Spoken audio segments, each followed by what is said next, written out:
Ну, например, свисток. Действительно, насильнику лишний шум и привлечение внимания ни к чему.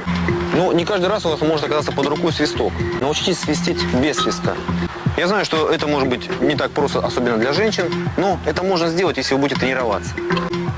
С помощью двух пальцев, двух рук, мы подкладываем кончики пальцев под кончик языка, натягиваем нижнюю губу на нижние зубы и оттягиваем уголки рта. Кончики пальцев подкладываем на кончик языка и начинаем дуть. Мы используем прием, который называется кольцо. Делаем то же самое движение, натягиваем губы, подставляем под кончик языка. И третий вариант для продвинутых пользователей. Так делают уличные парни, когда зовут своих друзей на помощь. Без помощи пальцев. Движение. То же самое. Натягиваем нижнюю губу на нижние зубы, оттягиваем уголки рта.